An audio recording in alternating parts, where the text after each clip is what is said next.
why didn't you proceed with your, are we going to call it threat? I won't tell you the details, but one thing came out of that meeting which would lead me to my next advice to our government. In case there's any of you who can get across to them.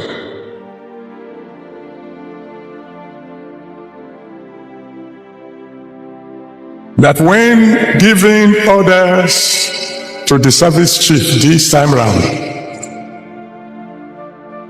we should make it clear to them that they are not only to eliminate the terrorists, they should eliminate their sponsors.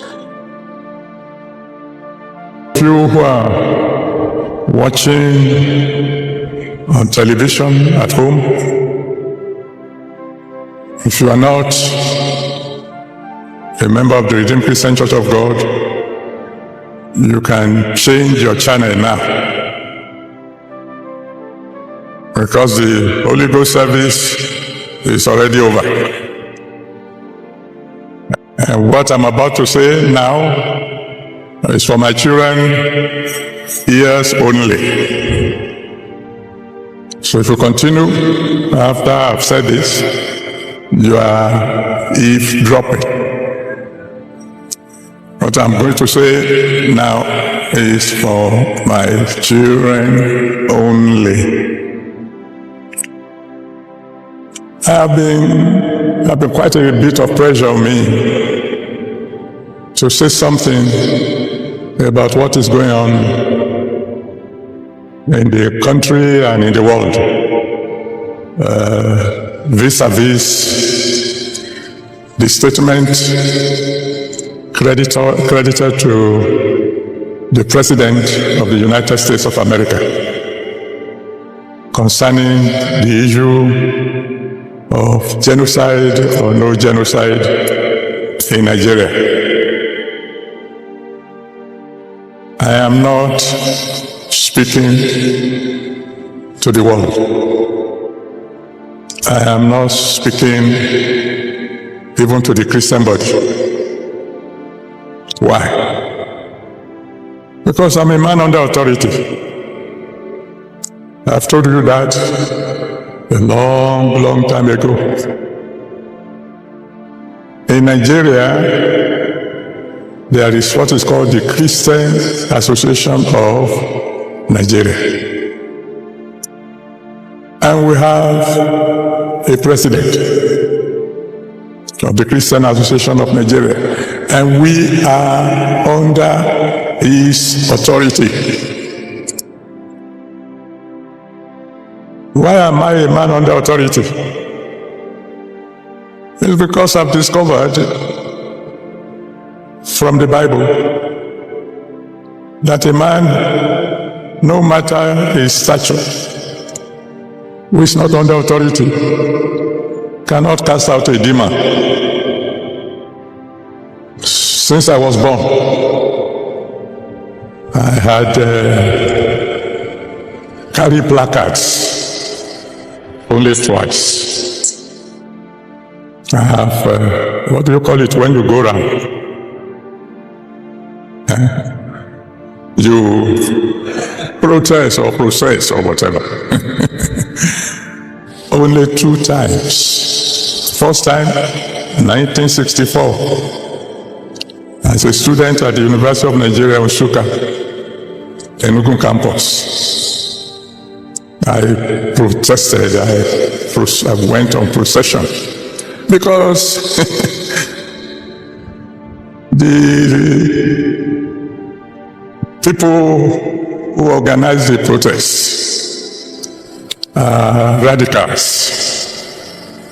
And if they say we are going on a procession and you don't join them, they come and meet you in your room in the hostel, and God have mercy on you. So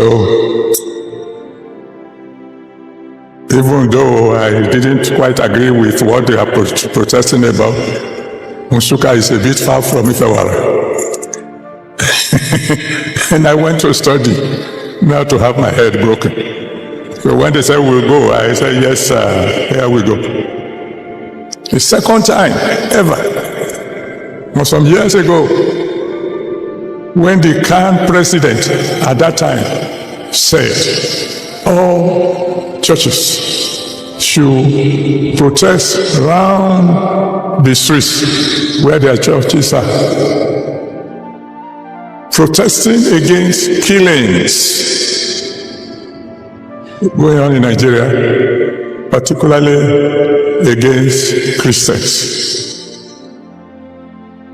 On that day, on the Sunday that he said we should go out, I went out around Ebutemeta. It was in the news. If you go into the archive, you see the television people. I think they came specially to cover me. And the focus on my placard, if I know a time like this will come, maybe I would have covered, I would have kept a video. On my placard, I wrote, every soul is precious to God. That's what's in my own placard, and I carried it myself. Every soul is precious to who? To God. Christian souls, Muslim souls, even enemy souls. That's what I believe then. That's what I believe now. Because every soul you kill, for whatever reason, you are robbing God, the one who created every soul for his pleasure.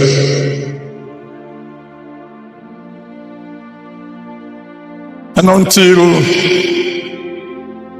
the president of Ghana says something about the issue that is going on,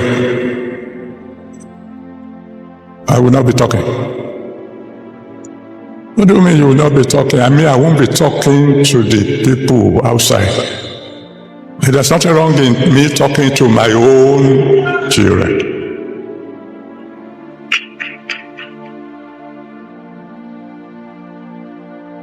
You see, there was a time in Nigeria when Christians and Muslims were living together in harmony. Is that correct? In my family, my elder sister was married to a Muslim.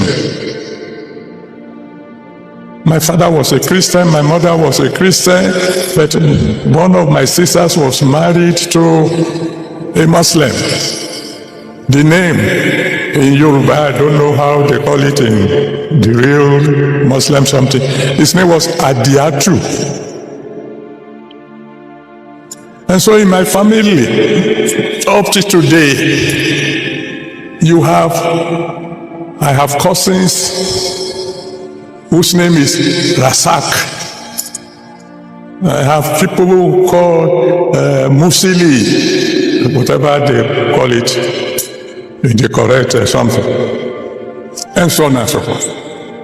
And we live together in peace. We live together in harmony. When it was Christmas, we do it together. When it's Ileya,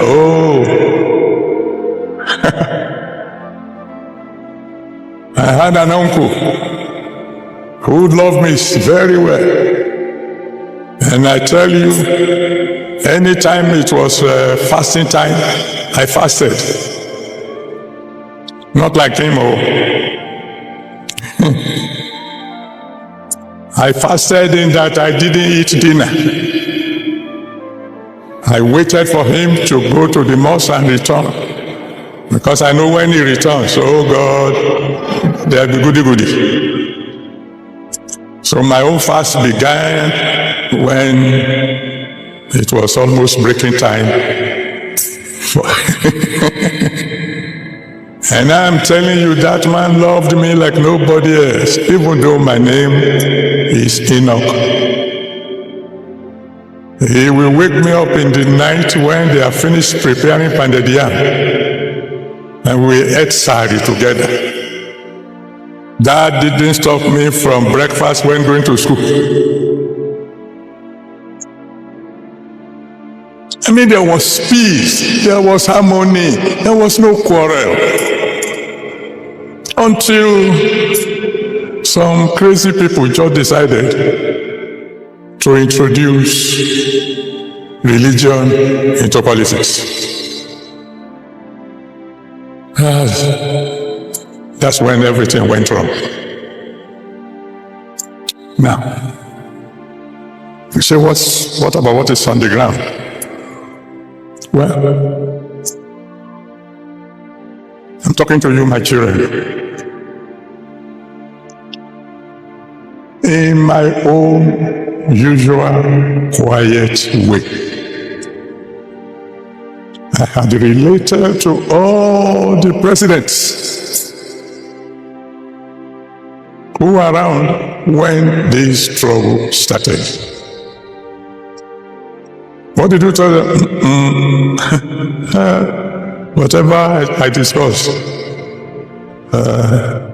between me and the big ones is top privacy.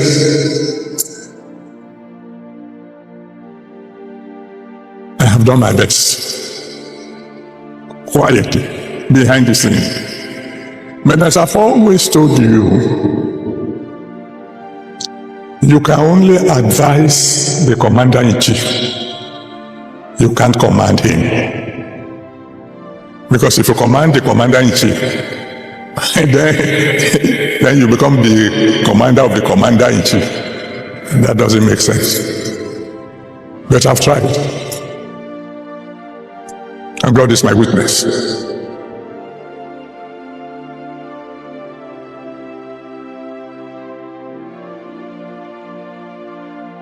So then, okay, I don't want to take much of your time. What should we do now? I'm talking to you as my children. If I were asked to make suggestions, I would say quietly to our government,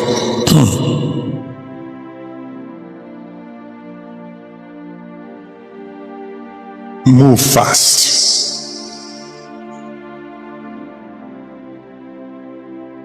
Move diplomatically. Move wisely. Find a way to convince the President of America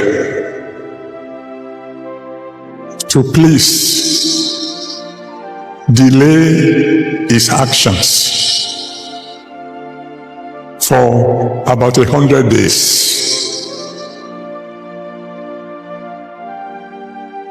And then come home and tell our security chiefs,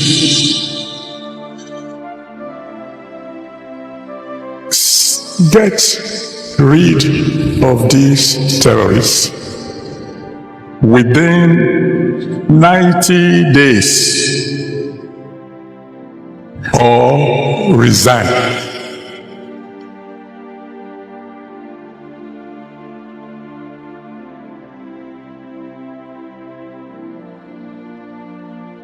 Now that, I'm sure, will sound familiar to those of you who have been following situation in Nigeria. There was a president, unfortunately, he's dead now, Buhari, who issued such an order. Some of you will remember. Who called the service chief together and said, I give you 3 months. Get rid of all these Boko Haram people, or resign. He's not around to tell you who gave him that advice. He ran with that advice, but he didn't follow it through. Because he gave the order as the commander-in-chief of the armed forces. But the security operatives moved fast. The 3 months went, and the work was not done. So I went to see him. It wasn't the news, so this time somehow the press got to know that I visited him. Of course, they were not there when we talked. And unfortunately, like I said, he's not alive now. Or else I would have asked you to go and ask him. Sir, why didn't you follow through? Because when 3 months passed and the work wasn't done, why didn't you proceed with your, are we going to call it threat? I won't tell you the details, but one thing came out of that meeting which would lead me to my next advice to our government. In case there's any of you who can get across to them.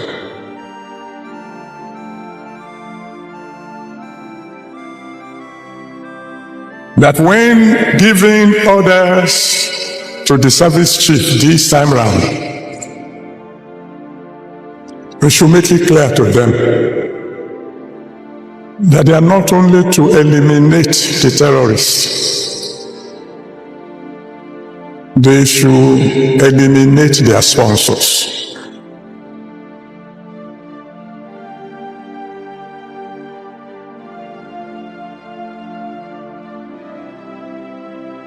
No matter how influential they may be.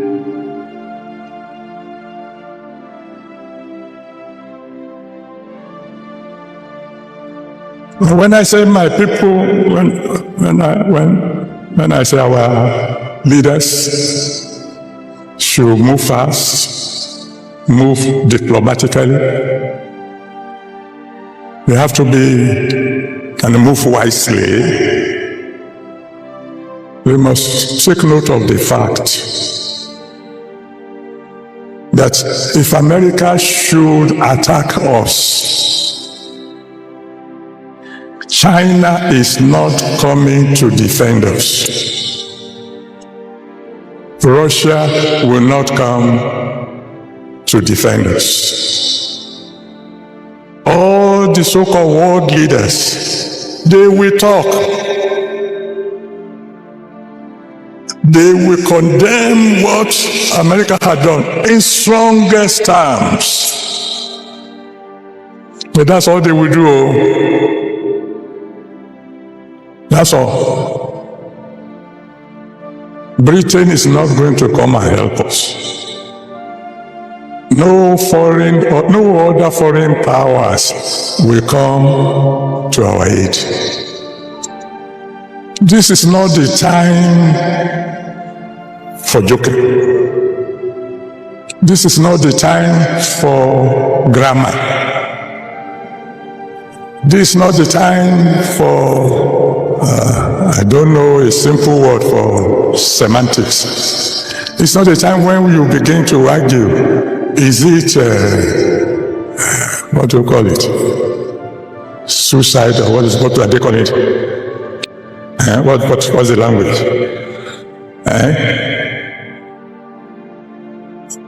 Whatever they want to call it. And this is not the time for saying, it's not Christian alone, Muslims are also involved. The point is, people are dying. Innocent people are dying. I almost spoke last month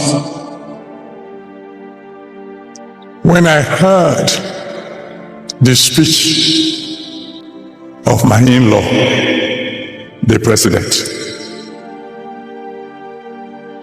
When I heard the speech, particularly that section that spoke about security, and you can go and listen to it again, where I heard him say, all is well now, that displaced people have returned to their villages, and I almost said, the one who wrote that speech for my president, my in-law, does not like him.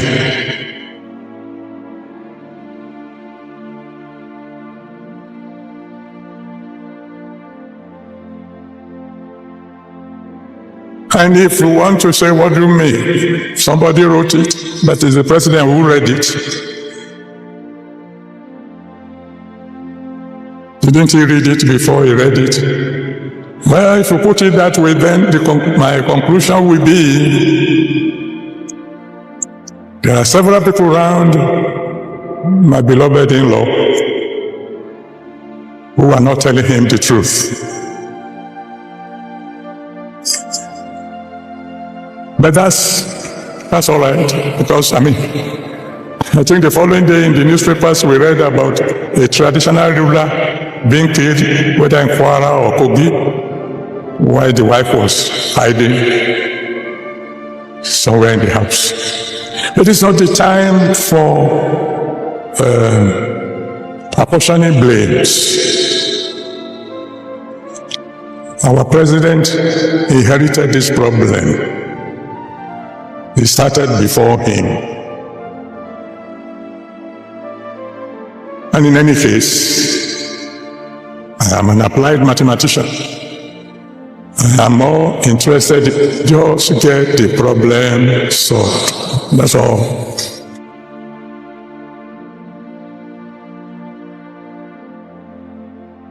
Let's let the government use diplomatic method to convince President Trump to give us 100 days of grace.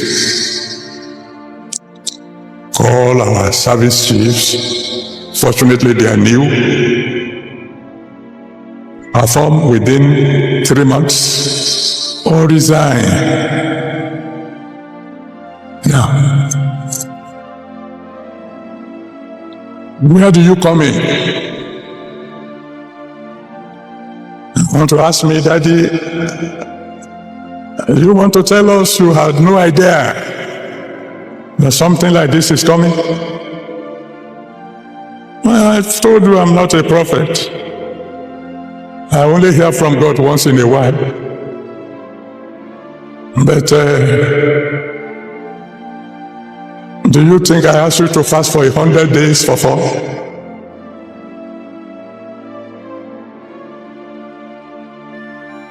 Didn't I share with you, my children, didn't I share with you that God says this will be a remarkable year?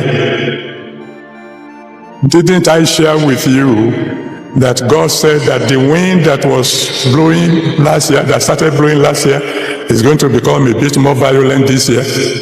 Did I tell you?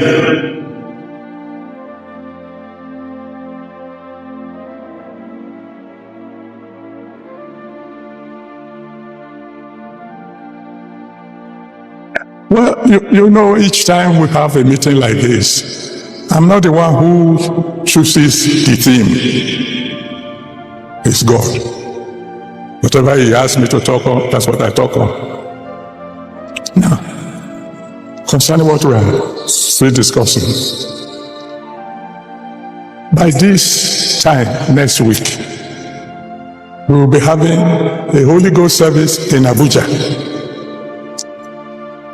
And when we were asking God what will be the theme,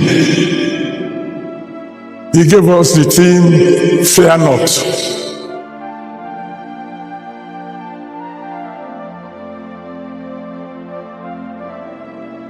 That's months ago, before Trump spoke.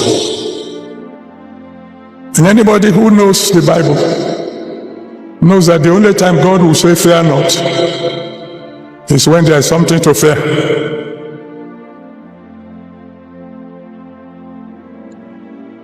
So, when I put all these things together,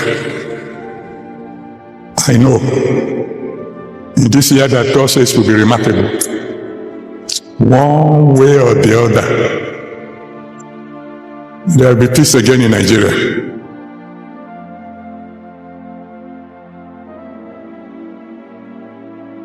But why do I ask my government to move fast? See, all these years we have been praying for Nigeria. We can't pray all these prayers without something happening. Unless God is no longer on His throne and is on His throne. And you see, I'm saying it again. I'm a mathematician, an applied mathematician. And there is a law called Newton's law of motion. You know what it says? It says a body will remain at rest or maintain uniform motion in a straight line, except an external force compels it to do otherwise.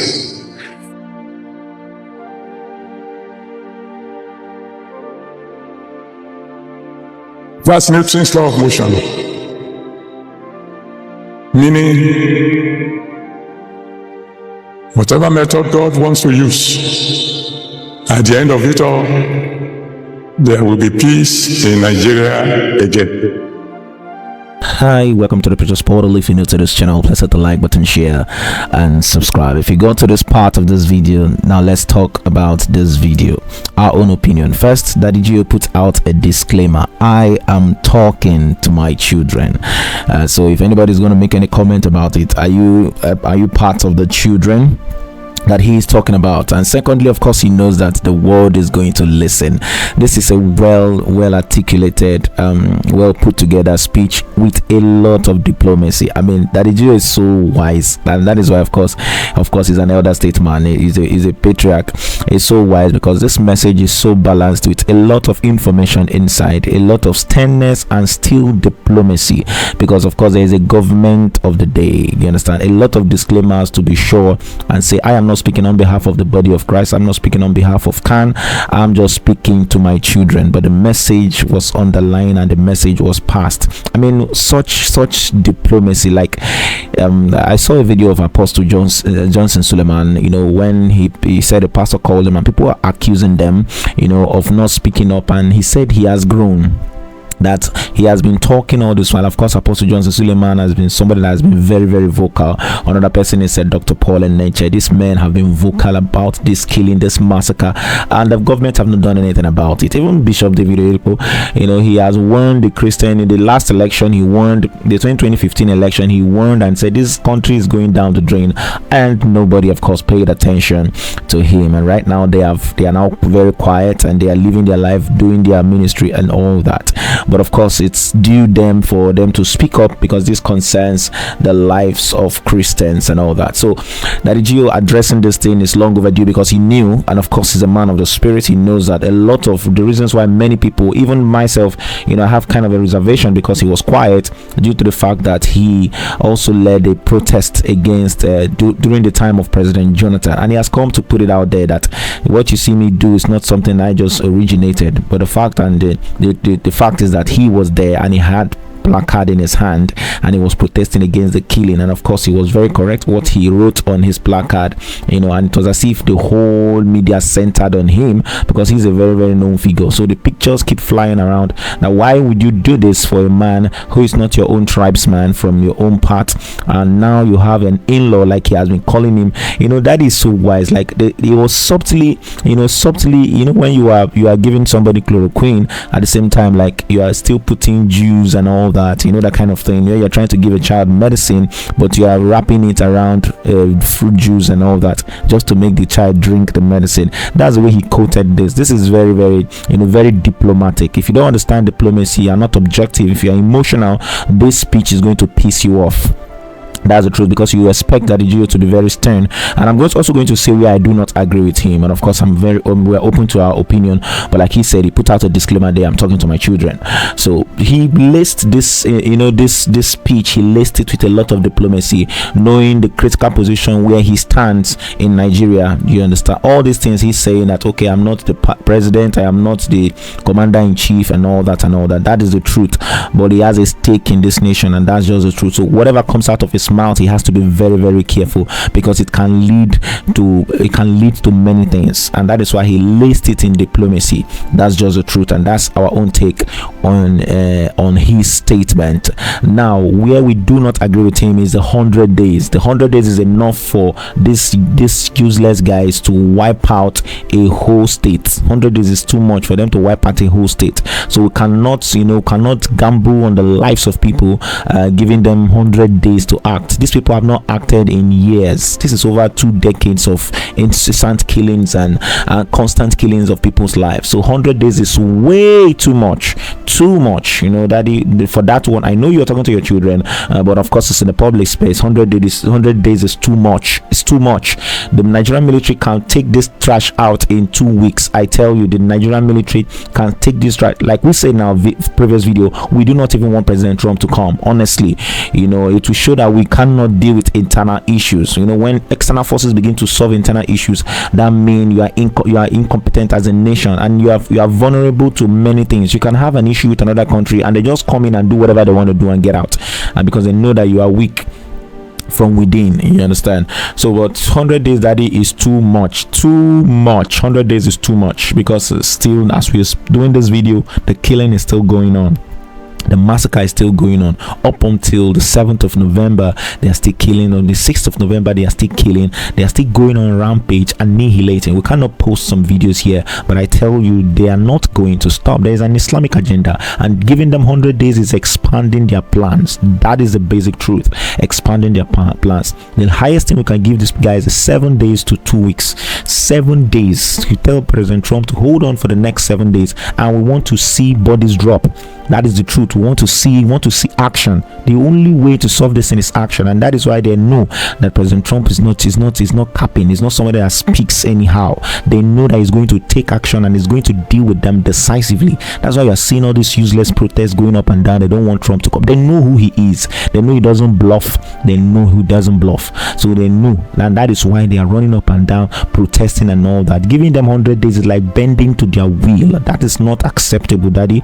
For us here, Daddy has said his own. This is his opinion, and he's talking to his children. But 100 days is too much. 100 days is too much. You know, that is the only place we know that we do not accept this, because they are still shedding more blood. Do you understand? You know, they're still shedding more blood. 100 days is way too much. They are going to carry out a lot of damage. I mean, if people have not done something in 20 years, if you're adding extra 100 days, it will not cause a change. They need to be changed. They need to be action. You know, the children of Israel stayed in Egypt for over 400 years. The prophecy was 400 years. They spent extra 30 years, you know, until it was time for them to leave. God had to send 10 plagues before Egypt had to let them. Even after Egypt let them go, after losing their firstborn son, they still chased after them to bring them back. So that is how wickedness of the wicked is always with them. So if we are giving them 100 days, we are giving them 100 days of more killing, and between the 100 days we can lose a lot of people. I tell you the truth, but it's not going to be our portion. Time has come for Nigeria to move forward. This is a revolution, and the revolution is starting now. Maybe the end time we're talking about is about to kick off from Nigeria, because from now to the next 3 months and 6 months, a lot of interesting things will be happening in this country. But at the end of the day, the counsel of the Lord will stand. The plan of the evil ones will not materialize. So this is our own opinion. We love what Adeboye did. We love the video entirely. In fact, if we understand diplomacy, if you understand the seat where Adeboye is sitting in this country, you understand why this statement is like this, and the way he quoted the message, you know, sugarcoating people and still dropping his bomb in between the lines and all that, is very, very, very, very, very wise. And that is why, of course, he's a father in this nation. God bless Adeboye. We love you so much. And this is the Preacher's Portal. Let's know what you think in the comment section. If you're new to this channel, please hit the like button, share, and subscribe.